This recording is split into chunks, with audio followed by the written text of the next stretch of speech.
हरे राम राम राम हरे हरे, हरे कृष्ण कृष्ण कृष्ण हरे हरे, हरे राम राम राम हरे हरे, हरे कृष्ण कृष्ण कृष्ण हरे हरे, हरे राम राम राम हरे हरे, हरे कृष्ण कृष्ण कृष्ण हरे हरे.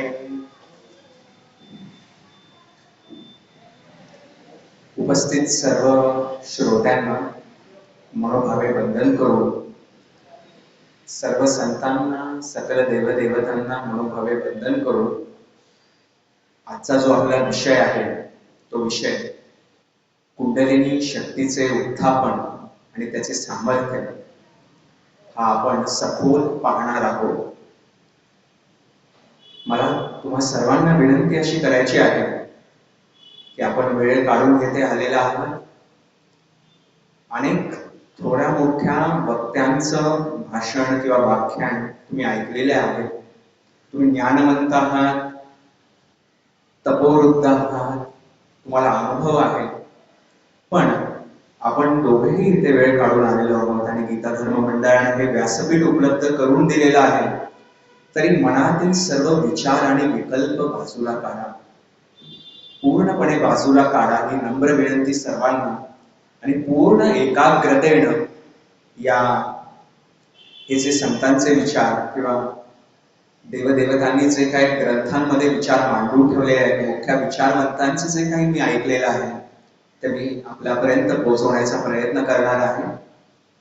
घरामध्ये आता काय चाललं असेल, पाऊस जोरात येईल का, मी आज छत्रीच नाही आणली, छत्री आणली नाही म्हणून पाऊस येईल का, किंवा बरं झालं मी छत्री आणली नाही म्हणून म्हणजे पाऊस आता नाही, असं काही विचार करू नका. आपली छत्री आपलीच आहे ना हे जाताना पहा. आणि घरामध्ये आता सुनबाई काय करत असतील, हा डबा उघडला असेल का, कामवाल्या बाई काय करत असतील, आपल्याबद्दल काय सांगत असतील का, काहीही विचार करू नका. पाऊस असला तरी योग्य मालिकेची जी तुमची वेळ आहे, झी मराठी, कलर्स मराठी, त्या मालिकेच्या वेळेपर्यंत तुम्ही नक्की पोहोचाल. तर कुठलीही मनात चिंता, विचार, विकल्प मनामध्ये न आणता कृपया सर्वांनी एकाग्रतेने श्रवण करायचं आहे ही नम्र विनंती. कारण संत ज्ञानेश्वर महाराजांनी सांगितलेलं आहे की अवधान ऐकले दिसे मग सर्व सुखासी प्राप्त होईसे हे प्रतिज्ञोत्तर माझे उघड आहे का. अवधान ऐकले दिसे म्हणजे काय, अवधान म्हणजे लक्ष.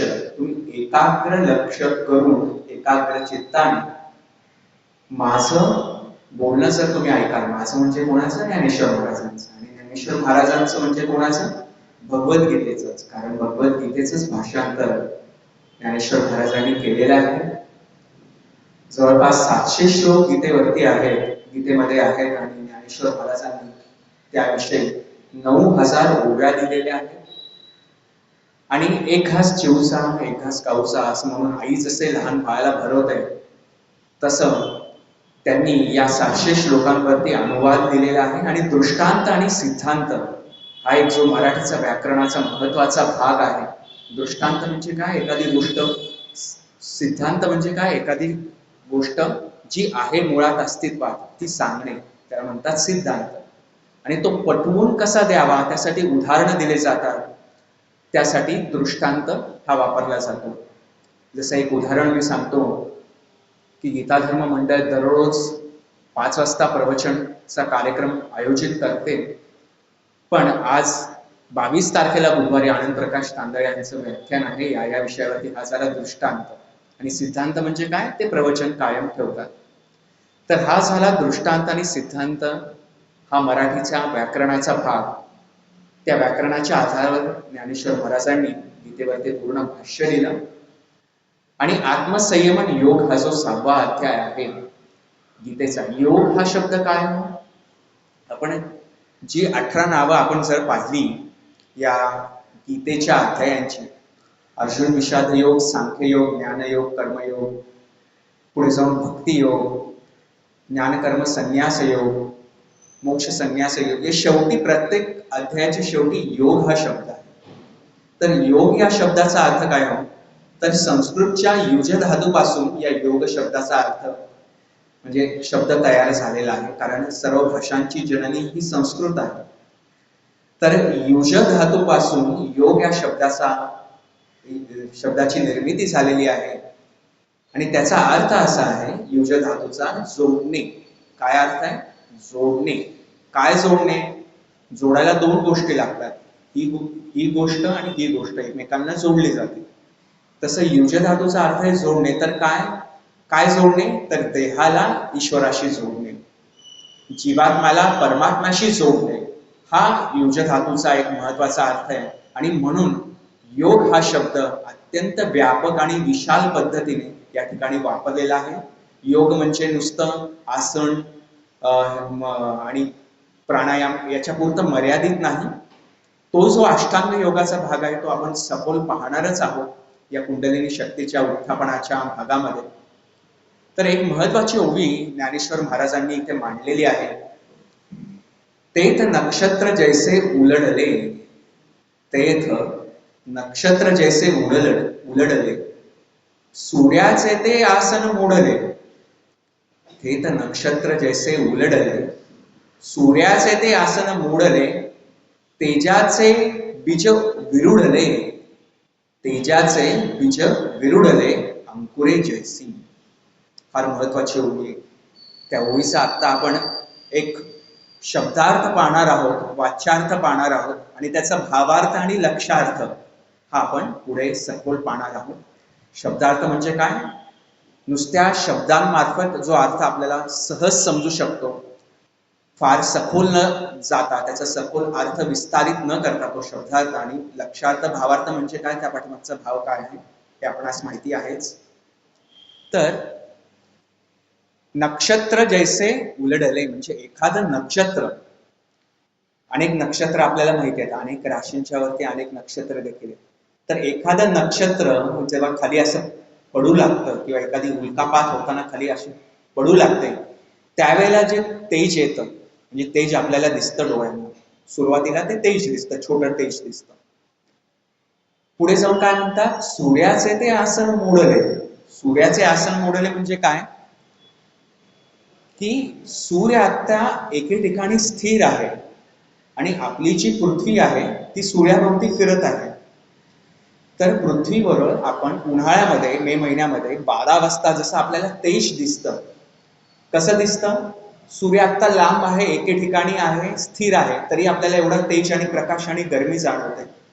परंतु सूर्याचे जे आसन मोडले म्हणजे काय? आसन मोडले म्हणजे काय? त्या एके ठिकाणी जो सूर्य स्थिर आहे तो स्थिर सूर्य तेथून त्याचं आसन मोडल्यामुळे म्हणजे तो आसन ते नाहीसे झाला आणि तो आसन सोडून खाली आला आपल्या समोर, म्हणजे तुमच्या माझ्या समोर तो आला.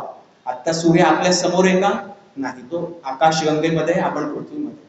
तर त्याचं स्थिर स्थान सोडून तो आपल्या समोर आल्यावर जेवढं तेज निर्माण होईल तेवढं तेज आपल्याला हे कुंडलिनी शक्ती जागृत झाल्यावरती दिसू शकेल. आणि ते तेज काय आहे? ते ईश्वराचंच तेज आहे आणि त्याचा अनुभव काय आहे हे आपण सखोल पाहणार आहोत. तर आता मी तुम्हाला या ओवीचा एक साधारण अर्थ सांगितला, आपण पुढे पाहणार आहोत काय आहे त्याचा सखोल अर्थ. तर कुंडलिनी शक्ती जे याचा विचार केला तर त्याला कुंडलिनी शक्ती का म्हटलेलं आहे? कुंडल जशी गोल असतात तर ते गोलाकार आकारामध्ये ती शक्ती आहे. गोलाकार आकार, 3.5 बेटोळे घेऊन ती मूलाधार चक्राच्या ठिकाणी स्थित आहे. नागिणीचे पिल्लू कुंकुमी नहाले, ओट घेऊन आले जैसे ते. म्हणजे काय? नागिणीचे पिल्लू, एक सर्पिणीचे छोटंसं पिल्लू असेल म्हणजे एवढंच असतं साधारणतः, आणि त्याने जर 3 बेटोळे घातले, 3.5 बेटोळे घातले आणि त्याने जर कुंकुमामध्ये स्नान केलं म्हणजे काय? लाल रंगामध्ये. कुंकुमामध्ये म्हणजे काय? लाल रंगामध्ये. लाल रंग पूर्णतः ते लालेला होऊन 3.5 बेटोळे घालून ते आपल्या मूलाधार चक्राच्या ठिकाणी स्थित आहे. सुप्त अवस्थेमध्ये ती शक्ती आहे. कुंडलिनी काय? फार मोठी अशी वैश्विक आध्यात्मिक एक ऊर्जा आहे, एक शक्ती आहे जी प्रत्येक प्राण्यामध्ये आहे. प्रत्येक सजीव प्राण्यामध्ये ती शक्ती आहे. याचा संदर्भ असा आहे की आपण असं म्हणतो की सर्व जे मनुष्य प्राणी आहेत, आपण सर्व जे आहोत ते ईश्वराचाच अंश आहे. ईश्वराने या जगताची निर्मिती केलेली आहे. स एकाकी न रमते, म्हणजे काय, ईश्वराला सुद्धा एकटं रमत नव्हतं म्हणून या जगाची निर्मिती त्याने केली. आणि निर्मिती केल्यानंतर काय, ही निर्मिती करत असताना जे सगळे प्राणी मात्र निर्माण झाले ते माझाच अंश आहे, म्हणजे ईश्वराचाच अंश आहे. म्हणून ती ईश्वरानं एक सुप्त शक्ती या प्रत्येक प्राणी मात्रांना दिलेली आहे. कारण ईश्वराने सगळ्यांची निर्मिती केली, बरोबर आहे, तर ईश्वराची शक्ती पण त्याच्यामध्ये पाहिजे, बरोबर आहे. म्हणून ती कुंडलिनी शक्ती प्रत्येकाच्या स्थानी आहे. पण ती प्रत्येकाच्या ठिकाणी जागृत अवस्थेत आहे का? हो तर नाही. ती मुळात जागृत नाही, ती आहे पण ती सुप्त आहे आणि ती जागृत करायला पाहिजे आणि जागृत ती करावी लागते. याचं एक अत्यंत महत्वाचं उदाहरण देताना अनेक जण सांगतात की आपल्या घरामध्ये लाईट असते, इलेक्ट्रिसिटी, वीज असते आणि ती वीज सगळीकडे असते, परंतु वीज आपल्याला आहे की नाही हे बघण्यासाठी काय करावं लागतं, आपण पंखा लावून बघतो, आपण काय करतो, ट्यूबलाईट लावून बघतो, बल्ब लावून बघतो, जे काय आपण लाईटची साधने ती लावून बघतो. तर मुळात ती शक्ती तुमच्या घरी आहे का, वीज आहे, बरोबर आहे, पण तुम्ही वापरत नाही. म्हणजे काय, तुम्ही पंखा लावत नाही किंवा लाईट लावत नाही, पण बटन दाबलं रे दाबलं तर ती वीज येते आणि ती वीज पंख्यामध्ये येते, पंखा चालू होतो, लाईट मध्ये येते, ट्यूबलाईट मध्ये येते आणि प्रकाशित होते. ती वीज जशी तुमच्या घरामध्ये आहे तशी कुंडलिनी शक्ती तुमच्या शरीरामध्ये आहे आणि ती वीज जशी आपल्याला बटन दाबून आणावी लागते तसं आपल्याला कुंडलिनी शक्ती ही जागृत करावी लागते. हा फार एक महत्वाचा भाग आहे. तर ही कुंडलिनी शक्ती आहे कुठे? हो तर आपल्या शरीरामध्ये पाठीच्या खालच्या भागापासून, म्हणजे या जो आपला कणा आहे जिथे आपण माकड हाड आहे असा म्हणतो, तर तिथे मूलाधार चक्राची म्हणजे स्थित आहे, तिथे मूलाधार चक्र स्थित आहे. मूलाधार, स्वाधिष्ठान, मणिपूर, अनाहत, विशुद्ध आणि आज्ञा आणि शेवटचं चक्र म्हणजे सहस्त्रदल चक्र. सहस्त्रदल चक्र जे आहे ते इथे टाळूमध्ये आहे, ते आहे 7वं चक्र. आणि पहिलं चक्र जे आहे ते खाली आहे, कुठे, आपल्या कणाच्या सगळ्यात खालच्या बाजूस, आणि तिथे आहे मूलाधार चक्र. पेल्विक प्लेसक्स नावाचा एक ऑर्गन असतो आपल्या बॉडीमध्ये, सगळ्यात खाली कणाच्या बाजूला. पेल्विक प्लेसक्स मेडिकल टर्म आहे, जे हे जाणतात, इंग्लिश शब्द आहे. तर पेल्विक प्लेससच्या साईडलाच, बाजूलाच तिथे मूलाधार चक्र स्थित आहे.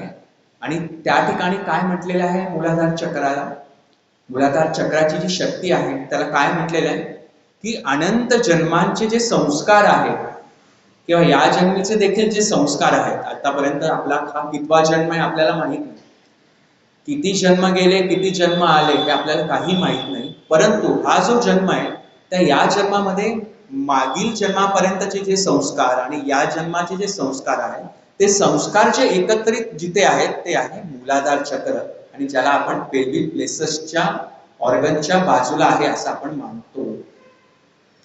पुढे आहे मूलाधार, स्वाधिष्ठान, मणिपूर, अनाहत चक्र जे आहे ते आहे हृदयाच्या ठिकाणी. स्वाधिष्ठान चक्र जे आहे ते बेंबीच्या थोडंसं खाली आहे. मणिपूर चक्र जे आहे बेंबीच्या थोडंसं वर आहे. अनाहत चक्र हृदयाच्या ठिकाणी आहे. विशुद्ध चक्र जे आहे कंठामध्ये आहे. आज्ञा चक्र जे आहे ते या दोन भुवयांच्या मध्ये आहे. आणि शेवटचं जे चक्र आहे ते म्हणजे सहस्त्रदल चक्र, आणि हे चक्र जे आहे ते आहे आपल्या टाळूमध्ये. आपण अनेक वेळेला म्हणतो की प्राण जो जातो तो प्राण जर टाळूमधून गेला तर त्या माणसाला मोक्ष मिळतो, अशा अनेक गोष्टी आपल्याला माहिती आहे. तर ही कुंडलिनी शक्ती ज्या ठिकाणी स्थित आहे ती नागिणीचे पिल्लू कुंकुमी न्याहाळे, म्हणजे छोटं 3.5 वेढा घातलेलं छोटस नागिणीचं पिल्लू कुंकुमामध्ये न्हाल्यावर कसं दिसतं तशी ती सुप्त अवस्थेत ती कुंडलिनी शक्ती असते. पण ती जागृत कशी करायची? आपल्याला माहिती आहे ती शक्ती आहे, पण जागृत कशी करायची? जागृत करण्यासाठी आपल्याला 3 मार्ग या मोठ्या सर्व संतांनी सांगितलेले आहेत, शिवाय देवानंही सांगितलेले आहेत.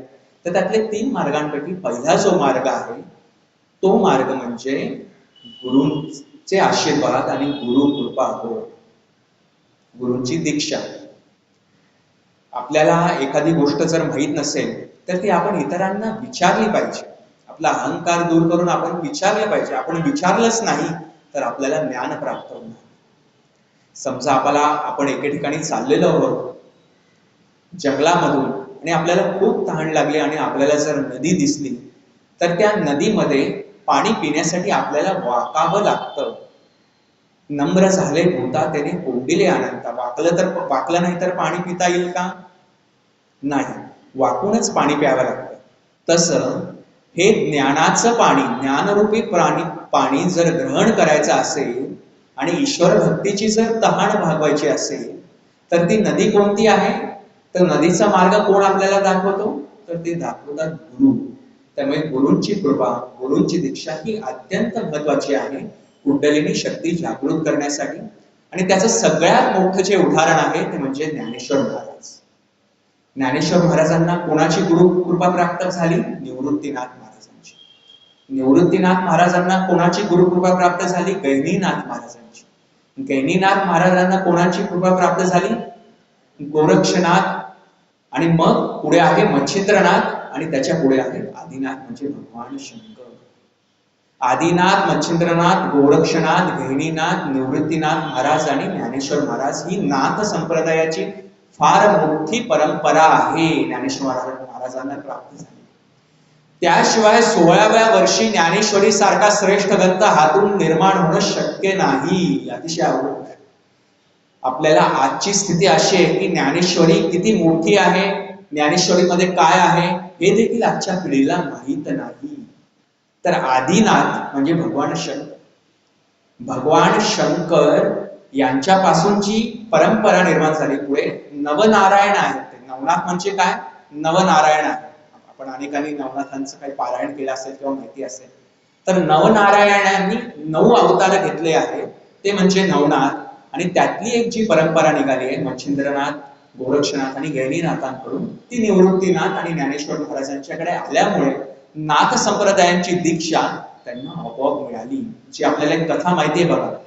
एकदा पाऊस आला होता. सगळे त्यांचे जे भाऊ होते ज्ञानेश्वर महाराज, सोपानदेव, मुक्ताबाई, एके ठिकाणी हरवले आणि हरवल्यानंतर गहिनीनाथांना दीक्षा मिळाली. गहिनीनाथांकडून निवृत्तीनाथांना दीक्षा मिळाली आणि निवृत्तीनाथांनी हात ठेवला ज्ञानेश्वर महाराजांच्या मस्तकावर आणि त्यांना ती दीक्षा मिळाली. आपल्याला ही कथा माहितीच आहे. तर तात्पर्य असं की गुरुकृपा झाल्याशिवाय ही गोष्ट होत नाही. त्यामुळे कुंडलिनी शक्ती जागृत करण्याचा जो मार्ग सांगितलेला आहे तो म्हणजे गुरुकृपा. भगवान शंकरांच्या पासून ती परंपरा झालेली. आता आपण भगवान शंकर म्हणतो, हर हर महादेव म्हणतो, ओम नमः शिवाय म्हणतो, जाप करतो, भगवान शंकरांना मानतो, अनेक जण सोमवारचे उपवास देखील करत असतात. पण भगवान शंकरांच्या सारखं आपण जगतो का हो? एक साधं सोपं उदाहरण. भगवान शंकर हे साधना करण्याचा एक मार्गच आहे, एक साध्यच आहे. साधन आणि साध्य आणि साधना हे एकत्रित येण्याचं एक ते स्थानच आहे. परंतु आपण एक छोट्या छोट्या गोष्टी देखील भगवान शंकरांच्याकडनं शिकल्या पाहिजे. काय? जेव्हा समुद्र मंथनाच्या वेळेला जेव्हा विष बाहेर पडलं, ते विष त्यांनी ग्रहण केलं. का ग्रहण केलं? तर इतर बाकीच्या विश्वाला त्याचा त्रास होऊ नये, बाकीच्या जगताला. आणि दुसरी महत्वाची गोष्ट काय केली? त्यांनी ते विष आपल्या कंठामध्ये ठेवलं. आपल्या पोटामध्ये सामावलं का? खालीपर्यंत नेलं का? नाही. कारण त्यामध्ये त्यांचाही काही भाग पुढे झाला असता पोटात ते विष गेल्यावर. परंतु त्यांनी ते पोटात जाऊ न देता कंठामध्ये धारण केलं. तर इथे सांगण्याचा अर्थ असा की जगतालाही त्यांनी त्रास होऊन दिला नाही आणि आपल्या स्वतःच्याही पोटात त्यांनी जाऊन न देता कंठात ठेवलं. तसं आपण काय केलं पाहिजे? आता या समाजामध्ये फ्रस्ट्रेशन, निराशा, स्पर्धा इत्यादी गोष्टींचं विष आहे. त्याचा आपल्याला त्रास होता. आता आपण अनेक गोष्टी बघतो. गेले 2 दिवसामध्ये जंतर मंतर दिल्लीमध्ये किती प्रोटेस्ट चालू आहे.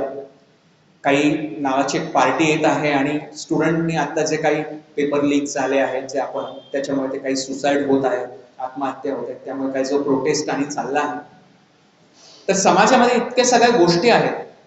तर समाजाचं जे विष आहे ते विष आपण घ्यायचं आहे. म्हणजे काय, त्याचा त्रास समाजाला होऊ नाही द्यायचा. आपण ते विष प्यायचंय त्या त्रासाचं, त्याच्यावर रिॲक्ट न होता आपण वाईट मार्गाला न जाता आपल्यामुळे इतरांना त्रास होता कामा नये हे आपण पाहिलं पाहिजे. आणि दुसरी गोष्ट, ते विष जे अज्ञानरूपी, स्पर्धारूपी किंवा नैराश्यरूपी जे विष आहे ते आपण इथे ठेवलं पाहिजे. आपण ते आपल्यामध्ये घेऊन आपल्याला देखील त्रास करता कामा नये. हे फार मोठं उदाहरण भगवान शंकरांकडून आपण शिकलं पाहिजे. काय की जे काय बाह्य गोष्टींच्या ज्या वाईट गोष्टी आहेत ते इतरांना आपण त्रास होऊन न देता आपण आपल्यामध्ये घ्यायच्या, इथेच ठेवायच्या भगवान शंकरांसारख्या, मनामध्ये खाली न जाऊन देता स्वतःलाही त्रास करायचा नाही. हे फार मोठी गोष्ट भगवान शंकरांच्याकडून शिकण्याचा. तर हा भाग झाला गुरूंची दीक्षा, हा एक महत्वाचा भाग झाला. तर आपण पाहिलं की मूलाधार, स्वाधिष्ठान, अनाहत, विशुद्ध, आज्ञा आणि पुढे आहे सहस्त्रदल. तर अनाहत चक्र जे आहे ते हृदयामध्ये आहे, हृदयाच्या ठिकाणी. त्यामुळे त्याला अत्यंत भावनिक, त्यानंतर त्याला अत्यंत व्यापक आणि मनाचं जिथे लय पावतो अशा ठिकाणच्या गोष्टी तिथे स्थिर होतात. कुठे? अनाहत चक्राचे. हे मी कुठे सांगतोय? हे नुसत्या चक्रांच्या गोष्टी सांगतोय. आपण अजून कुंडलिनी जागृतच्या ज्या काही पायऱ्या आहेत तिथपर्यंत गेलेलो नाही. तर एकदा असंच एक जण गेले होते एका डॉक्टरांच्याकडे आणि म्हणाले की मला एका भविष्यकारांच्याकडे गेले होते आणि म्हणाले की माझ्या हाताला, उजव्या हाताला खाज येते, काय करू दे? भविष्यकार म्हटले, अरे वा, उजव्या हाताला खाज येते, फार चांगली गोष्ट आहे. तुम्हाला पैसे आहे ना, तुम्हाला एक पुढच्या 8 ते 10 दिवसांमध्ये पैसे आहे ना. आणि आपल्यालाही फार इच्छा असते की बाबा आपला हात दाखवा, आपली पत्रिका दाखवा, काय होणार आहे. तर ते भविष्यकार म्हणाले तुम्हाला चांगले पैसे येणार. तेव्हा ते व्यक्ती म्हणाले, थांबा, मला पैसे येणार ठीक आहे, पण माझा डावा हात देखील खाजत आहे. तेव्हा ते भविष्यकार म्हणाले, पैसे येणार तसे खर्च देखील होणार, खूप चांगल्या चांगल्या गोष्टी तुम्ही खरेदी करणार, मनासारखी चैन करणार, असं तसं. तर म्हणले ठीक आहे, वा, पण अहो काय करूया, माझा उजवा पाय देखील खासतो. तर ते भविष्यकार म्हणाले, ठीक आहे, उजवा पाय खासतो तर तुमचा फार चांगल्या ठिकाणी प्रवास होणार. ते म्हणले माझा डावा पाय देखील खासतोय. मग ठीक आहे, तुमचा डावा पाय खासतोय तर तुमच्या पत्नी बरोबर देखील चांगला प्रवास होणार. मग आता हे सांगत असताना ते आणखीन म्हणत होते माझ्या पाठीलाही खाजू. तेव्हा ते भविष्यकार म्हणाले की तुमचं भविष्य आरोग्य धोक्यात आहे, तुमचं कुठलंही भविष्य चांगलं नाही आणि आत्ता या क्षणाला तुम्हाला भविष्यकाराची गरज नाही, तर तुम्हाला डॉक्टरांची गरज आहे, तर तुम्ही डॉक्टरांच्याकडे जावा. तर आपली देखील परिस्थिती अशीच होते. जे काही संतांनी आपल्याला सांगून ठेवलेलं आहे आपण तिकडं न जाता सामान्य माणसांच्या धारणेनुसार, प्रवाहानुसार, सध्या परिस्थितीनुसार तिकडे वाहवत जातो आणि योग्य मार्गाच्या ठिकाणी जात नाही. असो, आजचा आपला जो विषय, तर जो एक महत्वाचा भाग जो आहे, जो आपण पाहिला गुरूंची दीक्षा, आणि दुसरा जो भाग आहे तो म्हणजे योग. हा योग कोणता आहे? हा योग आहे अष्टांग योग. अष्टांग योगामध्ये काय? यम, नियम, आसन, धारणा, ध्यान, समाधी, प्रत्याहार समाधी, अशा काही गोष्टी आहेत अष्टांग योगामध्ये. तर सगळ्यात आधी महत्वाचा भाग काय? आता आपण कुंडलिनी शक्ती योग मार्गाने कशी जागृत केली जाते तो भाग पाहूया. तर सगळ्यात आधी काय केलं जातं की निसर्गाच्या सानिध्यामध्ये, जिथे निसर्गाने कृपा केलेली आहे, जेथे पृथ्वी, आग, तेज, वायू, आकाश सारख्या गोष्टी सहज पाहायला मिळतात, बघायला मिळतात, तिथे तो योग साधक जातो आणि आसन ग्रहण करून, शुद्ध सात्विक आसन ग्रहण करून बसतो. आसन ग्रहण करून म्हणजे काय बसतो? म्हणजे चांगल्या ठिकाणी तो बसतो. यम म्हणजे काय? यम म्हणजे सामाजिक अनुशासन. यम नियम पैकी यम याचा अर्थ आहे सामाजिक अनुशासन. म्हणजे काय?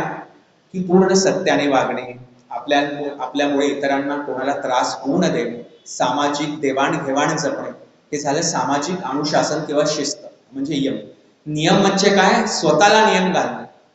स्वयं अनुशासन, स्वयं शिस्त म्हणजे काय? अशा पद्धतीने वागणे, आपली प्रगती करत राहणे, सात्विक मार्गांचं आचरण करणे, सद्भावना जपणे वगैरे वगैरे, हे झालं नियम, यम झालं, नियम झालं. आसनाविषयी मी सांगितलं. धारणा आणि ध्यान. आता धारणामध्ये काय गोष्टी आहेत? धारणामध्ये एक गोष्ट अशी आहे की आपल्याला जी एखादी गोष्ट जाणावयाची आहे ईश्वराच्या विषयी, त्याच्या विषयीचं चिंतन करत त्या विषयाचेच विचार एकत्र करून तेथेच आपलं मन रमवणं, मनाला ओढून ओढून त्या ठिकाणी आणणं, हा झाला एक धारणेचा भाग. कोणत्या गोष्टीच्या ठिकाणी मन आणलं पाहिजे? अशा गोष्टीच्या ठिकाणी ज्यामुळे आपल्याला आपली परमार्थिक वाटचाल पुढे चांगली होऊ शकेल. आपण ते पुढे पाहणारच आहोत. अर्जुनाने जे काही पुढे प्रश्न विचारले आपण पाहणारच आहोत. तर ही झाली धारणा. धारणा म्हणजे काय? आपल्या मनाला त्या ठिकाणी आणणं, ईश्वराच्या ठिकाणी आणणं, ईश्वराच्या चरणांच्या ठिकाणी आणणं. आणि ध्यान म्हणजे काय? ध्यान हा धारणेचाच भाग आहे, पण पुढे काय की ते सातत्यानं करत राहून राहून मनाला पूर्णतः लिप्त करून देणं, मनामध्ये काहीही विचार न आणणं, हा झाला ध्यानाचा भाग. आता तुम्ही म्हणाल धारणा आणि ध्यान यामध्ये काय फरक आहे? थोडस हा भाग समजून घ्या. धारणा आणि ध्यान यामध्ये फरक असा आहे की एखादं आपण पाणी खाली टाकतो, म्हणजे पावसाचं पाणी खाली पडतं. कसं पडतं? सलग पडतं का? नाही. तर ते कसं पडतं? टप टप टप असं पडतं, म्हणजे थेंब थेंब थेंब पडतं. बरोबर आहे? पावसाचं पाणी थेंब थेंब खाली पडतं.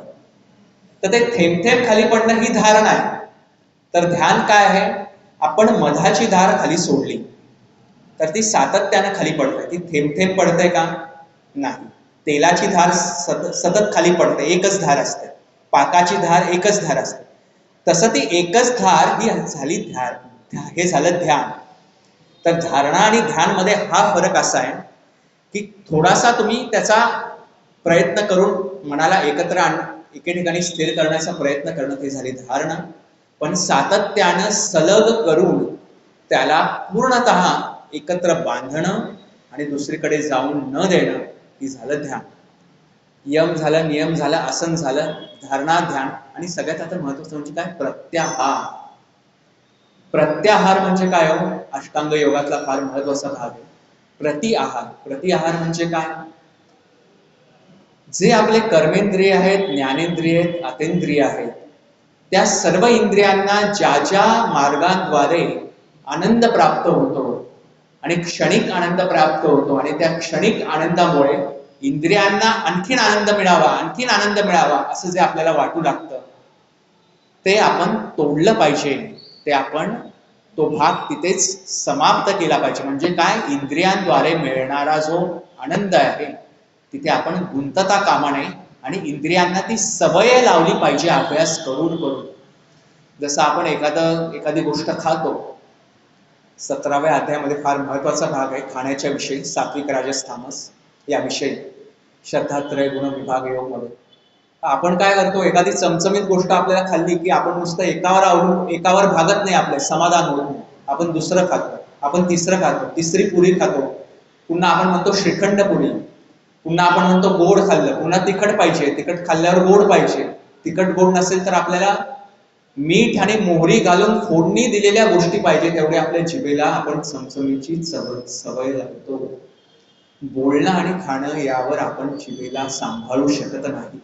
तर सांगण्याचा भाग असा की प्रत्याहार याला महत्व आहे अष्टांग योगामध्ये. इंद्रियांद्वारे जो मिळणारा भाग आहे, जीव इंद्रिय असो, हात पाय, बाकी कोणतीही इंद्रियांद्वारे मिळणारा आनंद आपण त्यागला पाहिजे, त्याला तिथेच तोडलं पाहिजे. असं उदाहरण कसं दिलं ज्ञानेश्वर महाराजांनी? एखादं कासव असतं बघा, कासव. आणि कासव एके ठिकाणी गेलं आणि त्याला समजलं की इतर काही गोष्टींमध्ये आपल्याला धोका आहे, आजूबाजूला काहीतरी आपल्यावर काही गोष्टी येऊ शकतात, मासे हल्ले करू शकतात वगैरे वगैरे. तर तो त्या क्षणी काय करतो? आपली इंद्रिय आतमध्ये ओढून घेतो, आपले हातपाय आतमध्ये ओढून घेतो, मान हातपाय आतमध्ये ओढून घेतो. तसा आपण प्रत्याहार केला पाहिजे. म्हणजे कसा? या इंद्रियांच्या पासून मिळणारा आनंद तोडला पाहिजे. कसा? अभ्यास करून करून करून करून सतत सांगू. प्रत्याहार. आणि पुढे आहे समाधी. आणि समाधीला काय अवस्था प्राप्त होते की मी आणि भगवंत हा द्वैत निघून जातो. आणि जसं मी मगाशी पहिल्या ओळीमध्ये म्हणालो की नक्षत्र जैसे उलटले, सूर्याचे आसन मोडले, मग काय होईल? आपल्याला अत्यंत प्रभावीपणे हे सगळं तेज दिसू लागेल. हा झाला अष्टांग योगाचा भाग. आता कुंडलिनी शक्तीचा जो भाग आहे जागृत करण्याचा, तो एक फार मोठा भाग आहे जो योगाद्वारे कसा आहे ते आपण थोडंसं पाहणार आहोत. ती एक अत्यंत अवघड प्रोसेस आहे आणि ते आपण करायला गेलो आणि चुकीचं काय झालं तर ते अतिशय खतरनाक देखील आहे, भयंकर देखील. जसा अणू एक छोटा असतो, जसा अणुबॉम्ब निर्माण होण्यापूर्वी अणुयुद्ध, आण्विक युद्ध हे होऊ शकेल असं माहीत देखील नव्हतं. अण्वस्त्र निर्माण होतील माहिती देखील नव्हतं. तर त्या छोट्याशा अणूमध्ये एवढी ताकद आहे हे त्यावेळेला लोकांना माहिती नव्हतं. तसं या छोट्याशा कुंडलिनी शक्तीमध्ये काय सामर्थ्य आहे आणि चुकीच्या मार्गाने केल्यानंतर काय होईल हे अत्यंत महत्वाचा भाग. तर तो भाग जरा आपण थोडासा अभ्यासूया की कुंडलिनी शक्ती योग मार्गाने कशी साध्य करावी अष्टांग योगाच्या. आता अष्टांग योग मी तुम्हाला थोडासा सखोल सांगितलं. तर योग साधक ज्याला कुंडलिनी शक्ती जागृत करायची आहे तो काय करणार? पहिल्यांदा निसर्गाचं आसन घेणार, चांगल्या ठिकाणी तो बसणार. आणि बसणार कसं तर डावा पाय खाली उजवा पाय वर आणि त्याच्या दोन्ही टाचा जिथं आपली शिवण असते, जिथून अपान वायू एखाद्या द्वाराद्वारे बाहेर पडतो, तिथं दोन्ही टाचा लावून तो बसतो.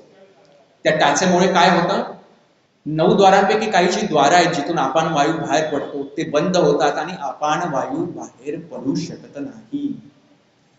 आणि पुढे काय करतो तो 2 टाचा तिथे लावल्या, तो भाग बंद केला आणि तो पूर्णतः ताठ बसतो. पूर्णतः ताठ. आपण काय करतो ताठ वागतो, पण हे योग साधक काय करतात ताठ बसतात. तर ताठ वागणे आणि ताठ बसणे यामध्ये फरक आहे. त्यामुळे आपण ताठ वागा हे संत सांगत नाहीत. संत काय म्हणतात नम्रतेनं वागा आणि ताठ बसा हे आपल्याला योग साधक सांगतात. 100 वर्ष चा वाढदिवस म्हणजे 100वा वाढदिवस झालेल्या एका व्यक्तींची मुलाखत घेतली गेली आणि त्यांना सांगितलं की बाबा काय तुमचे लाईफ लेसन्स काय, म्हणजे काय तुम्ही आतापर्यंत काय शिकलेले आहात जे तुम्ही इतरांना सांगाल. तर ते म्हणले माझा एक शारीरिक एक गोष्ट तुम्हाला सांगतो आणि एक मानसिक गोष्ट सांगतो जी मी आतापर्यंत केली ज्याच्यामुळे मी 100 वर्षाचा. शारीरिक गोष्ट काय केली मी की मी पूर्ण ताठ बसलो, कायम खाताना वाचताना ताठ बसलो. दुसरी गोष्ट काय केली, एक घास मी 32 वेळा चावून खाल्ला. तिसरी गोष्ट काय केली, मी पूर्ण पोट भरेपर्यंत मी जेवलो नाही. मी ढेकरच कधी आणून दिला नाही. अनेक वेळेला आपल्याला काय होतं, ढेकर आल्यानंतर मग आपल्याला भूक जास्त लागू लागते आणि ढेकर आला म्हणजे काय, अरेच्या आता जेवणाचं मध्यांतर झालंय का काय असं आपल्याला वाटतं आणि आपण आणखीन जेवायला जातो. पुढचा भात, मागचा भात, दही भात असं तसं. सात्विक अन्न खायला काही हे नाहीये, कोणी संतांनी नाही म्हटलेलं नाही. तर त्यांनी काय सांगितलं, 32 वेळा खाऊन जातो, ताट बसतो, पोटामध्ये मी थोडी रिकामी जागा ठेवतो. हे झालं माझं शारीरिक. आणि मानसिक काय की काय, yesterday is history. Yesterday is history म्हणजे काय, काल जे होऊन गेले ते इतिहास जमा, त्याचा काय विचार करू. Tomorrow is mystery. Tomorrow is mystery म्हणजे काय, उद्या जे होणार आहे ते काही आपल्याला माहित नाही, ते मिस्ट्री आहे म्हणजे रहस्य आहे.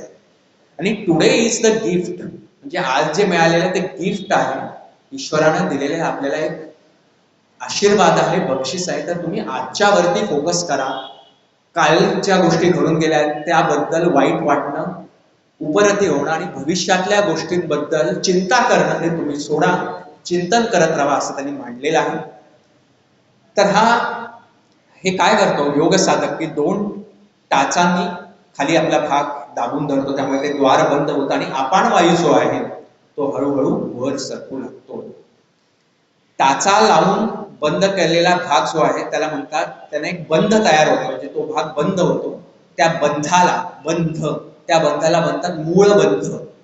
एक प्रकारच्या आपण असं म्हणूया एक आसनाचा भाग आहे असं आपण म्हणू शकतो. तर त्याला म्हणतात मूळ बंध. तर तो मूळ बंद केल्यामुळे काय होतं की अपान वायू हळूहळू वर सरकू लागतो आणि मग कुंडलिनी शक्ती आपली चिमटली जाते. कुठे, मूलाधार चक्र आणि त्या याच्यामध्ये कुठे 2 टाचांमुळे अपान वायू वर येतो, त्याच्यामुळे अपान वायू आणि वरचा भाग यामुळे ती कुंडलिनी शक्ती चिमटली जाते आणि ती थोडी जागृत होते. आणि जागृत होत असताना म्हणजे त्याआधी आणखीन पण काय केलं पाहिजे की तो जो योग साधक आहे तो मन अत्यंत शांत करून त्याचे डोळे जे होतात ते अर्धोन मिनिट डोळे होतात. म्हणजे काय, पूर्ण डोळे उघडे नाही राहत, आणि पूर्ण डोळे बंद देखील होत नाही. आणि तो काय करतो, आकार उकार मकार यानं एकत्रित रचलेलं ओंकाराचा तो भाग जो आहे तो जपतो. आणि मग काय होतं, त्याची जी दृष्टी आहे ती नाकाच्या शेंड्याला स्थिर होते. इकडं तिकडे पाहावं, जाणावं, जज करावं, डोळ्यांनी काय काय पाहावं, हा भाग त्याचा निघून जातो. आणि मग काय होतं, ज्या कुंडलिनी शक्तीला खालून वरती धक्का मिळतो आणि ती जागृत होते आपण वायूमुळे, ती हळूहळू वर जाऊ लागते. आणि वर जाऊ लागताना काय होतं, वर जशी जशी जी लावू लागते पुढे काय होतं, मूलाधार स्वादिष्ठान मणिपूर या चक्रांचं भेदन करत करत करत ती हळू येते आणि छातीच्या ठिकाणी येते, हृदयाच्या ठिकाणी. आणि तिथं असतं अनाहत चक्र. तर अनाहत चक्राच्या ठिकाणी काय होतं, आपल्याला अनेक तिथे स्पंदने पाहू लागतात. आणि वर येत असतानाच कुंडलिनी शक्ती काय करते, की वरचा जो प्राणवायू आणि खालचा जो अपान वायू जो बाहेर न गेलेला, त्यांचं असं एकत्रितपणे एकमेकांना ते धडकले जातात. त्यांच्यामध्ये आपण असं म्हणू की युद्ध होतं. आणि त्यामुळे ती कुंडलिनी शक्ती वर वर येत असताना शरीरातील सगळं मांस, मज्जा, रक्त या सगळ्या गोष्टी ती खाऊ लागते. त्वचा आणि हाड याच्या मधला भाग ते खाऊन टाकते आणि त्वचा आणि हाडांमध्ये काही शिल्लक राहत नाही. हाडं एका नुसती, त्वचा एका नुसतं मांस आहे, हे काहीही कळत नाही, काही शिल्लक राहत नाही. आणि मग काय होतं, अनाहत चक्राच्या ठिकाणी हृदयांना जी स्पंदन पावतात, त्या स्पंदन पावल्यानंतर मग ती हळूहळू वर येते आणि वर हळूहळू आल्यानंतर अनाहत चक्राच्या ठिकाणी काय होतं, छातीचा जो भाग आहे, खालून ते येत असताना मेद, त्याच्यानंतर मांस, रक्त खात खात वर आल्यामुळे छातीचा जो भाग आहे तो खालच्या पोटावरती येतो आणि पोट जवळपास नाहीसं होतं. ते खाली जवळपास पाठीलाच लागतं असं आपण म्हणू शकतो. पोट नाहीसं होतं, त्याला काय म्हणतात, वोडियाना बंध. काय म्हणतात, वोडियाना बंध. जसं मूळ बंध तसं हा वोडियाना बंध. आणि असं वर करत करत जात असताना जे अनेक प्रकारचे 9 वायू आहेत, प्राण, अपान अनेक आहेत, देवदत्त, धनंजय, जे काही 9 वायू आहेत, त्या 9 वायू ते हळूहळू नाहीसे होतात. आणि जेव्हा कुंडलिनी शक्ती वर हळूहळू जाऊ लागते, अनाहत, विशुद्ध, तेव्हा आज्ञाचक्राला काय होतं, आज्ञाचक्राला थोडासा धक्का मिळाल्यावर, आज्ञाचक्रापर्यंत कुंडलिनी शक्ती पोहोचल्यावर काय होतं, बरोबर त्या ठिकाणी 2 भुवयांच्या मध्ये थोडासा आपल्याला दाब किंवा दबाव पाहायला मिळतो. दाब बघायला मिळतो, दबाव, थोडंसं दुखल्यासारखं होतं. आणि हे दुखणं थोडं कमीही असतं आणि कधी कधी वेदनादायी देखील असतं. कुंडलिनी शक्ती जेव्हा खालून जागृत होते त्यावेळेला पाठीच्या मागच्या कण्याच्या वेळेला अत्यंत गरमी जाणवते. असं आपल्याला वाटतं की आपलं काय जळतंय का काय पाठीच्या मागे, एवढा दाह तो जाणवतो. आणि जेव्हा आज्ञाचक्राच्या इथे येते त्यावेळेला तिथे आपल्याला दबाव जाणवू लागतो. आणि मग आपली इडा आणि पिंगळा या नाडीतनं जो प्रवाह असतो तो प्रवाह थांबला जातो आणि सुषुम्नेतनं तो प्रवाह वाहू लागतो. सुषुम्ना एक आणखी एक नाडी आहे, ती जे केव्हा कार्यरत होते, जेव्हा कुंडलिनी शक्ती जागृत झाल्यावरच कार्यरत होते. आणि त्यावेळेला इडा आणि पिंगळा हे कार्य करणं बंद होतं. आणि जेव्हा आज्ञाचक्राच्या पुढे जाऊन ती पुढे सहस्त्रदल कमलाला टेकते त्यावेळेला मनुष्याच्या जो सर्व देह आता नाहीसा झालाय, जसं मी म्हणालो की मेद, मांस खात खात रक्त खात वर येते, तसं मनुष्याला सूक्ष्म देह मिळतो, त्याचा स्थूल देह नाहीसा होतो. आणि तो सूक्ष्म देह इतका चांगला मिळतो की तो आकाशात कुठेही असा फिरू शकतो आणि जाऊ शकतो. आणि अनेक वेळेला काय होतं की आपल्याला दूरदर्शन, ईश्वर श्रवण, दूरश्रवण या गोष्टी जाणवू लागतात. डोळे बंद जरी अर्धोन्मिलित असले तरी हा तिसरा डोळा उघडला म्हणजे काय नवीन डोळा निर्माण होतो का तिथे, तर नाही. आपल्याला या भिंतीच्या पलीकडे, या पत्राच्या पलीकडे, या आकाशाच्या पलीकडे, या देहाच्या पलीकडे कोणता देव आहे, म्हणजे कोणता देव आहे म्हणण्यापेक्षा कोणतं चैतन्य आहे, कोणतं सामर्थ्य आहे, कोणती शक्ती आहे हे आपल्याला जाणवू लागतं. आणि मग काय होतं, तिथे जो आपला दबाव जो पडतो त्याच्यामुळे आपलं आज्ञाचक्र आपलं जागृत होतं. आणि हे फार महत्वाचा जो भाग आहे तो एक सोपा भाग आहे, म्हणजे त्याच्यात काही फार अवघड आहे असं काही नाही. आपण 1-2 मिनिटं तो साध्य करण्याचा प्रयत्न करूया. की सगळ्यांनी थोडंसं ताड बसायचं आहे. आणि ताट बसल्यानंतर सगळ्यांनी थोडेसे डोळे मिटायचे आहेत, पूर्ण डोळे मिटा आणि शरीर एकदम हलकं सोडा, एकदम हलकं. हातात काय असेल तर बाजूला सोडा. कोणी काय कोणाची छत्री घेऊन जाणार नाही, त्यामुळे काळजी करू नका. पूर्ण हात शांततेने खाली ठेवा. मनामध्ये काही आणू नका. मनामध्ये आणा की मी आता चांगल्या निसर्गाच्या ठिकाणी आहे आणि निसर्गाच्या ठिकाणी, नदीच्या किनाऱ्याच्या ठिकाणी एक मंदिर आहे आणि त्या मंदिरामध्ये एक गणपतीची मूर्ती आहे किंवा पांडुरंगाची मूर्ती आहे किंवा कृष्णाची मूर्ती आहे. त्या मूर्तीला मी हात जोडत आहे आणि पाया पडत आहे आणि थोडासा जो भाग आहे थोडस श्वासावरती केंद्रित करा आणि आपलं जे लक्ष आहे ते 2 भुवयांच्या मध्ये आणण्याचा प्रयत्न करा. श्वासाकडे लक्ष केंद्रित करून मूर्तीला समोर आणून 2 भुवयांच्या मध्ये आणण्याचा प्रयत्न करा आणि थोडस माझ्या बरोबर म्हणा,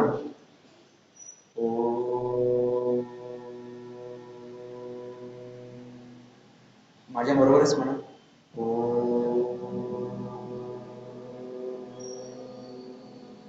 भुवयांच्या मध्ये लक्ष केंद्रित.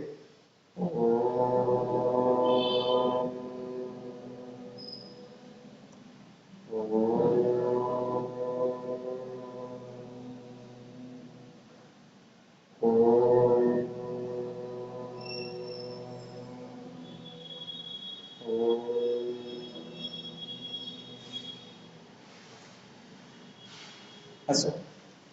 हे करताना किती जणांच्या आता 2 भुवयांच्या मध्ये थोडासा तरी दबाव जाणवला? काही जणांच्या 2 भुवयांच्या मध्ये थोडासा दबाव जाणवला. कारण या दोघांच्या मनामध्ये काही विचार नव्हते आणि त्यांचं लक्ष थोडंसं एकाग्र झालं, म्हणून त्यांच्या या दोघांच्या मध्ये थोडासा दबाव जाणवला. मी पण एकदा गेलो होतो कन्याकुमारीला आणि तिथे खालीच एक हॉल आहे आणि त्या हॉलमध्ये सतत ओंकारांचं रेकॉर्डिंग चालू असतं. स्पीकर मार्फत, माईक मार्फत त्यांनी लावलेलाच असतो तो ओंकाराचा मंत्र. आणि मी फक्त तिथे 2 मिनिटं बसलो आणि तेव्हापासून माझ्या इथे दबाव येणं चालू झालं. त्याच्या आधी मी अनेक वेळेला ध्यान करण्याचा प्रयत्न केला पण एवढा दबाव जाणवत नव्हता. पण तिथे बसल्यापासून जेव्हा जेव्हा मी ओंकाराचा लगेच जप करतो तेव्हा तेव्हा तिथे मला थोडासा दबाव जाणवू लागतो. आपणही कधी जाऊन आला तर तिथे पाहू शकता, काही अनुभव घेऊ शकता. आता आपण पाहिलं की कुंडलिनी शक्ती आपण जागृत कशी करावी. योग मार्ग सांगितला, एक मार्ग सांगितला आपण कोणता? गुरूंचा दीक्षा. आता कुंडलिनी शक्तीचे सामर्थ्य काय आणि लक्षण काय? तर आपण लक्षण आधी बघूया. शारीरिक, मानसिक लक्षण आणि आध्यात्मिक लक्षण, 3 प्रकारची लक्षणं आपली कुंडलिनी शक्ती जागृत झाल्यावर आपल्याला दिसतात. त्यातली लक्षणं कोणती? शारीरिक, तर आपलं शरीर अत्यंत ऊर्जावान बनतं. जसं मी मगाशी म्हणालो की सूक्ष्म देह मिळतो, नवीन देह निर्माण होतो. तो देह जातो म्हणजे काय की आपला मृत्यू होत नाही, तर त्याच्याऐवजी नवीन दात, नवीन डोळे, तेजपुंज, नवीन दात हिऱ्यासारखे अशा अनेक गोष्टी निर्माण होतात आपोआप कुंडलिनी शक्ती जागृत झाल्यावर. अनेकांचा तो अभ्यास देखील आहे. आपण काय फार त्याच्या पाठीमागे जाणार नाही, आपला तो उद्देश नाही. आपला उद्देश ईश्वर प्राप्ती आहे. आणि काय लक्षण आहेत की आपल्या हृदयांमध्ये स्पंदने जाणवतात, आपलं शरीर अत्यंत तेजपुंज दिसू लागतं, आपल्याला अनेक चांगले सुवास येतात, दूर दूरच्या चांगल्या गोष्टी आपल्याला ऐकू येतात, दूर मंदिरातील आरत्या आपल्याला ऐकू येतात, भजनं आपल्याला ऐकू येतात, आपल्याला जे काही गोष्टी घडणार आहेत त्या गोष्टी आधीच कळू लागतात, जे काही बोलू आपण ते सत्य होऊ लागतं. या सर्व प्रकारच्या सिद्धी देखील आपल्याला मिळतात. पण सिद्धींच्या पाठीमागे आपण जाणं योग्य नाही. संत देखील म्हणतात की रिद्धी सिद्धी आमच्या अंगण झाडती. कारण सिद्धी आल्या रे आल्या त्यामध्ये माणूस अडकून बसतो, तर आपण त्याच्याही पलीकडे गेलं पाहिजे. बुद्धिमत्तेत देखील लक्षणं जाणवतात. आपली बुद्धी अत्यंत तीव्र बनते, आपण अतिशय हुशार बनतो. कायिक झालं, वाचिक झालं. वाचिक मध्ये आपल्या मुखातून जे जे काही प्रगट होईल त्यानं इतरांना आनंद मिळतो. एक शब्द जरी बोलला तरी इतरांना आनंद मिळतो. आजकाल आपण एकमेकांशी चांगलं डोळ्यात डोळे घालून प्रेमानं आदरानं बोलायला देखील तयार नाही. तर कुंडलिनी शक्तीच्या उत्थानपणामुळे कायिक वाचिक मध्ये हा फरक पडतो आणि आध्यात्मिक मध्ये सगळ्यात महत्वाचा फरक पडतो. ते म्हणजे सर्वम खलुदम ब्रह्म तेथे कोठे राहे कर्मा कर्म, कर्म अवघेची ब्रह्म संपूर्ण स्वयं परमात्मा. हे कर्म आहे आणि हे अकर्म आहे, हा द्वैत भाव निघूनच जातो. कर्म अवघेशी भ्रम, आणि हा सगळा भ्रम आपल्याला कळतो की हे सगळं भ्रम आहे आणि संपूर्ण स्वयं परमात्मा. संपूर्ण स्वयं परमात्मा म्हणजे काय? सगळीकडे परमात्मा आहे हे आपल्याला हे आपल्याला कळतं आणि आपण परमात्मा रूप होऊन जातो, म्हणजे ईश्वर प्राप्ती आपल्याला होते. हा एक महत्वाचा भाग या आध्यात्मिक लक्षणांमध्ये कुंडलिनी शक्तीचा सांगितलेला आहे. सामर्थ्य काय आपण पाहिलं, लक्षण काय आपण पाहिलं, सामर्थ्य आपण पुन्हा पाहणार आहोत. पण तत्पूर्वी हा जो योगाचा भाग आहे, जे मी म्हणालो, जालंधर बंध, मूळ बंध, घोडियाना बंध, 7 चक्रांचं भेद, 9 वायूंना भेदणं, 9 वायू दूर करणं आणि कुंडलिनी शक्ती जागृत करणं, हा योग मार्गाने अत्यंतच ही अवघड गोष्ट आहे. असं बरोबर जे आपल्याला आत्ता वाटते अवघड गोष्ट, ते अर्जुनाला वाटली आणि अर्जुनाने भगवान श्रीकृष्णाला विचारलं की हे भगवंता, तू काही गोष्टी इतरांना देण्याआधी त्या गोष्टींचं सामर्थ्य तू त्यांना देतोस, तर माझं सामर्थ्य आहे का या गोष्टींचं? मी हा योग मार्गाने करू शकू का? माझ्यासारखे काही असतील तर योग मार्गाशिवाय दुसरा मार्ग कोणता आहे का? अर्जुनाला देखील हा प्रश्न. तर भगवंत म्हणाले, तुझा हा प्रश्न मला अत्यंत योग्य आणि चांगला वाटतो, कारण योग मार्ग हा अत्यंत अवघड आहे. आणि मी योग का कशाला म्हणतो? मी म्हणजे भगवंत योग मार्ग कशाला म्हणतो? आत्मौपपन्नेन समम पश्यति यो अर्जुना, सुखम वा यदि वा दुःखम सयोगी परमो मतः. म्हणजे काय? स्थितप्रज्ञ वृत्तीने कोणत्याही स्थितीत आनंद आणि दुःख न मानता, कर्तृत्व, अहंकार आणि फलाशा त्यागून, विहित कर्मे कुठलीही आसक्ती न ठेवता, म्हणजे काय? हे झालं तर काय होईल? दुःख होईल. हे नाही झालं तर काय होईल? आनंद होईल का? मला अभिमान वाटेल, अपमान होईल? काहीही मनात न विचार न करता प्रत्येक कर्म, विहित कर्म श्री कृष्णार्पणमस्तु म्हणून करणं, आपलं कर्तव्य कर्म करणं, याला सुद्धा मी योगी मानतो. हा योगी आहे माझ्यासाठी. नुसतं योग करणारा योगी नाही, म्हणजे काय? अष्टांग योगवाला योग नाही, योगी नाही नुसता, तर हा देखील माझ्यासाठी योगी आहे. तू योगी हो अंतःकरणी. भगवंतांनी श्रीकृष्णाला हेच सांगितलंय. ऐसी इंद्रियासी, ऐसी सुखासी जे जे निके, ते इंद्रियासी होय दुःखे, एरवी योगासारखे सोपे काय आहे? ऐसी सुखासी जे जे निके म्हणजे काय? इतर वेळेला जे आपण काही गोष्टी करतो, हातानं आपण चांगल्या गोष्ट खातो, जिभेनं खातो, आपले कोणी हात रगडले, पाय रगडले, आपल्याला बरं वाटतं. जिभेनं चांगलं खाल्लं बरं वाटलं, डोळ्यांनी चांगला निसर्ग पाहायला बरं वाटतं, चांगला सुवास घेता आपल्याला बरं वाटतं. तर ऐसी सुखासी जे जे निके म्हणजे जे चांगल्या चांगल्या गोष्टी आपण करतो, ते इंद्रियांचे दुःख आहे, म्हणजे ते इंद्रियांसाठी दुःखदायक आहेत. केव्हा? जेव्हा आपल्याला ईश्वर जाणायचं आहे. आणि एरवी योगासारखे सोपे काय आहे? म्हणजे काय? जर आपण इंद्रियांद्वारे मिळणारा आनंद जर तोडला तर योगासारखं सोपं काय नाही. म्हणजे अष्टांग योग देखील सोपं आहे, परंतु तुला जो प्रश्न आहे तो बाकी सगळ्यांनाही पडलेला आहे. म्हणून अर्जुना, गुरुदीक्षा, गुरुकृपा म्हणजेच गुरुदीक्षा, अष्टांग योग या 2 मार्गांव्यतिरिक्त एक महत्वाचा मार्ग आहे जो कुंडलिनी शक्ती जागृतचा आहे. तो मार्ग म्हणजे कोणता आहे? तो मार्ग आहे भक्ती मार्ग. भक्ती मार्ग तू केला तर आपोआप तुझी कुंडलिनी शक्ती जागृत होईल आणि तुला पार्था, मी आणि माझे तिसरे जयाचे अंतःकरण, तोची संन्यासी जाणं निरंतर. त्यावेळेला काय होईल? मी आणि माझे हा भाग निघून जाईल आणि सर्व ईश्वराचाच भाग आहे, हा भाग निर्माण होईल आणि तुला माझी प्राप्ती होऊ शकेल. हा भाग भक्ती मार्गाचा सांगितला. आणि आता भक्ती मार्गामध्ये सगळ्यात महत्वाचा भाग काय? तर नामजप. नामजप हे अत्यंत महत्वाचा भाग. आता नामजप करण्याचा एक महत्वाचा भाग असा आहे की आपल्याला राम नाम म्हणणं इतकं अवघड वाटतं का? राम नाम म्हणी दीप धरू, राम नाम म्हणी दीप धरू, हृदयी दीप जलाऊ, अंदर बाहर जो चरू, जो चाही उजियार. हा एक संत कबीरांचा दुआ आहे. ते काय म्हणतात? राम नाम म्हणे दीप धरू. राम नामाचा तुम्ही मनामध्ये दीप धरला की बाह्य गोष्टींमध्ये देखील तुम्हाला त्या दीपामुळे प्रकाश दिसेल, वाट दिसेल, मार्ग दिसेल, आणि आंतर गोष्टींमध्ये देखील म्हणजे जे तुम्हाला साध्य करायचं आहे भौतिक आणि आध्यात्मिक, तर आतील आध्यात्मिक गोष्टींमध्ये देखील ईश्वर प्राप्तीचा जो मार्ग आहे तो प्रकाशित होईल.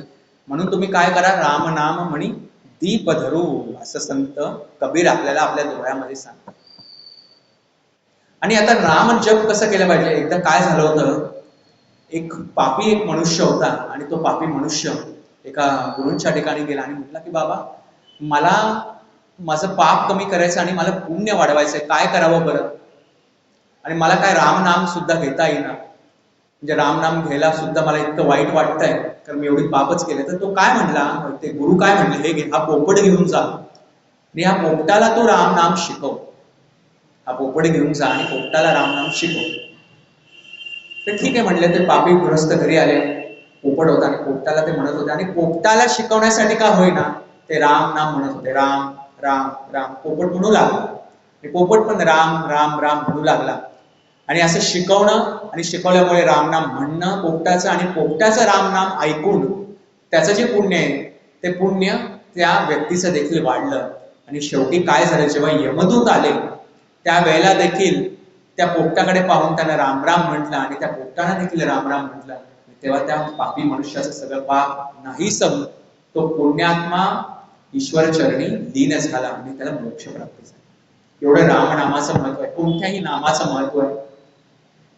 जेव्हा भगवान श्री राम, हनुमान, त्यांची वानर सेना भारतातून लंकेकडे जात असताना मध्ये जो समुद्र होता आणि समुद्र पार करण्यासाठी त्यांनी जेव्हा ठरवलं की बाबा शिलांवरती दगडांवरती श्री राम असं लिहूया आणि टाकल्यानंतर ती शिळा तरंगली, ते दगड तरंगले. रामाला आश्चर्य वाटलं की सगळी वानर सेना श्री राम लिहितात आणि तो दगड तरंगतो, कसं काय बरं. मग रामानं काय केलं, प्रभू रामचंद्रांनी स्वतः एक दगड घेतला, त्याच्यावर श्रीराम लिहिलं आणि तो दगड पाण्यात टाकला. आणि पाण्यात टाकलं की काय झालं, तो दगड खाली पुढे आला. म्हणजे सर्व वानर सेनेने श्रीराम लिहिलेले दगड तरंगले, परंतु रामाने स्वतः लिहिलेला दगड तरंगला नाही. त्यावेळेला भक्त श्री हनुमंत रामाला म्हणाले की हे भगवंता, आम्ही तुमचं नाम घेतो कारण आम्हाला तुमच्यापर्यंत पोहोचायचं आहे, तुम्हीच आमचे ध्येय आहात आणि तुमच्या जवळ आम्ही येत आहोत, म्हणून आम्ही लिहिलेल्या गोष्टी या दगडावरती तरंगल्या गेल्या, या दगड तरंगले गेले आणि तुम्ही या दगडाचा त्याग केला नाम लिहून, म्हणजे तुमच्यापासून ज्या गोष्टीचा त्याग होईल ती गोष्ट बुडाल्याशिवाय राहणार नाही. त्यामुळे सर्वांनी नाम घ्यावं, रामनाम घ्यावं आणि राम ज्या गोष्टींचा त्याग करायला सांगतात त्या गोष्टी त्यागाव्यात, नाहीतर त्या दगडांसारखं आपण देखील भवसागरामध्ये बुडून जाऊ आणि या मनुष्य देहाचा आपण काही सार्थक करू शकणार नाही. आणि सध्याच्या पिढीमध्ये तर अत्यंत अवघड गोष्ट आहे. श्रीराम कोण होते, ज्ञानेश्वर महाराज कोण होते, ज्ञानेश्वर महाराजांनी काय लिहिलं, संत तुकाराम कोण होते, हे देखील आजच्या पिढीला माहीत नाही. एकदा एक कीर्तन चालू होतं आणि कीर्तन चालू होतं राम जन्माचं, आणि राम जन्माचं कीर्तन चालू असताना एक आजी आपल्या नातवाला घेऊन आली होती, जी जवळपास एक 12-15 वर्षाचा नातू होता. आणि कीर्तनामध्ये विषय निघाला पुत्र कामेष्ठी यज्ञाचा, दशरथाचा, म्हणजे रामचरित्राचं वर्ष कीर्तन होतं आणि पुत्र कामेष्ठीचा यज्ञ दशरथाच्या त्याविषयीचा आख्यान चालू होतं. तर त्यावेळेला असा विषय झाला की दशरथाला अपत्य नव्हती म्हणून पुत्र कामेष्ठी यज्ञ केला. तेव्हा त्या मुलाला विचारण्यात आलं, त्या नातवाला, लहान, आजकालचाच प्रसंग आहे, की बाबा पुत्र कामेष्ठी यज्ञ म्हणजे काय. तर तो मुलगा म्हणाला की दशरथाच्या पुत्राच्या बाबतीतली मिस्टेक, म्हणजे पुत्र निर्माण करण्याच्या बाबतीतली मिस्टेक म्हणजे पुत्र कामेष्ठी यज्ञ. कामेष्ठी म्हणजे कामाची इच्छा धरून, पुत्र होण्याच्या कामाची इच्छा धरून तो यज्ञ केला जातो. तर ते काय म्हटला मुलगा, दशरथाची मिस्टेक म्हणजे दशरथाने चुकून केलं.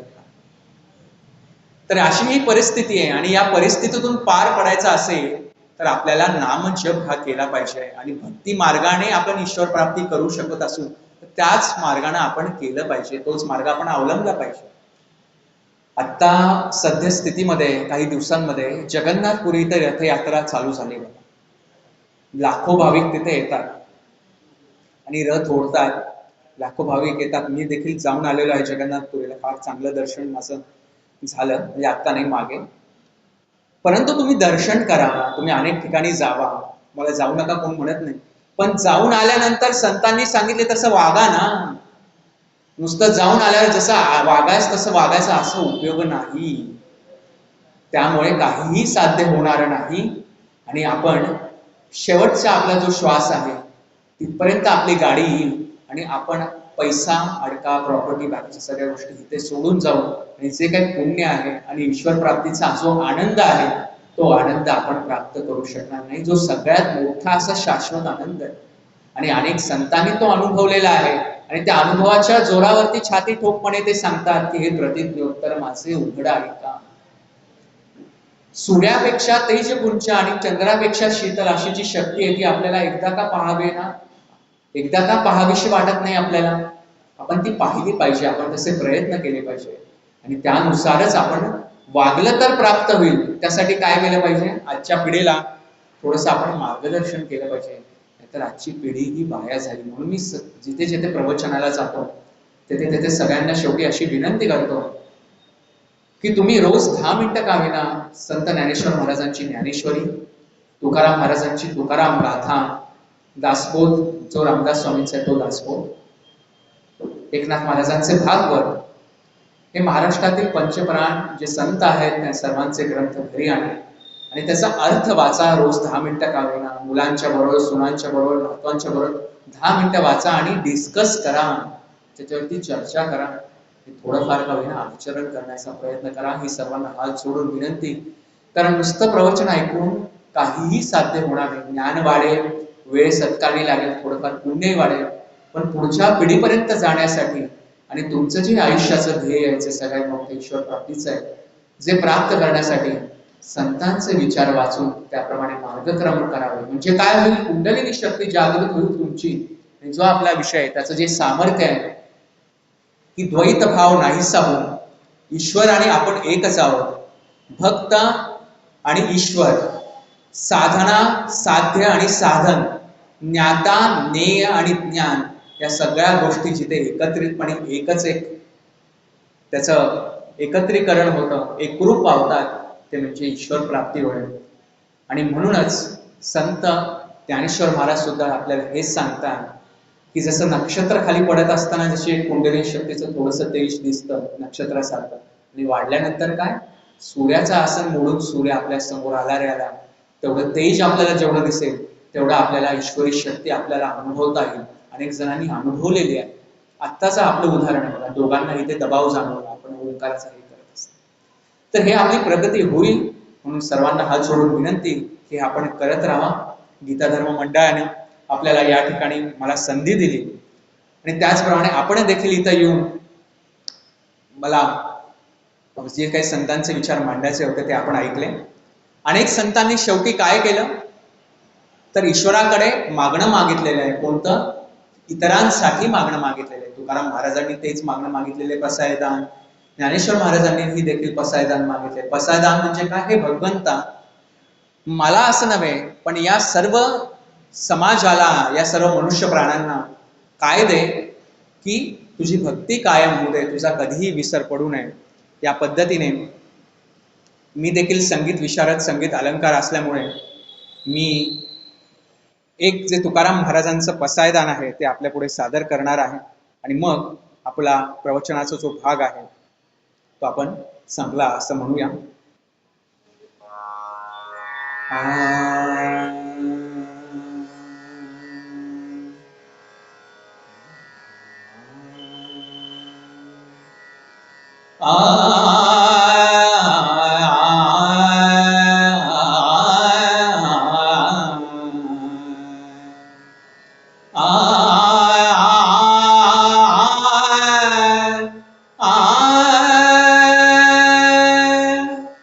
हे चिदान देगा देवा, चिदान देगा देवा, तुझा विसरण भावा, तुझा विसरण भावा, गुण गाईन आवडी, हेची माझी सर्व जोडी, हेची माझी सर्व जोडी.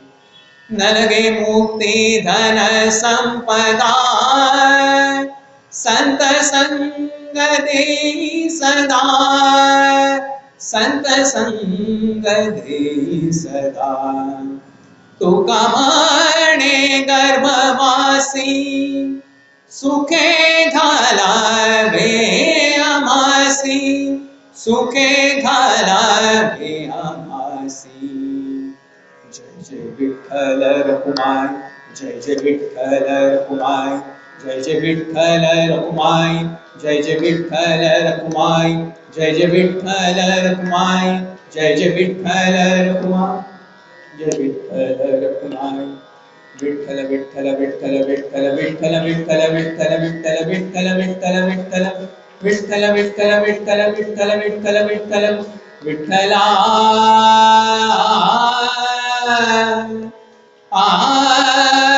विठ्ठल विठ्ठल विठ्ठल विठ्ठल विठ्ठल विठ्ठल विठ्ठल विठ्ठल विठ्ठल विठ्ठल विठ्ठल विठ्ठल विठ्ठल विठ्ठल विठ्ठल विठ्ठल.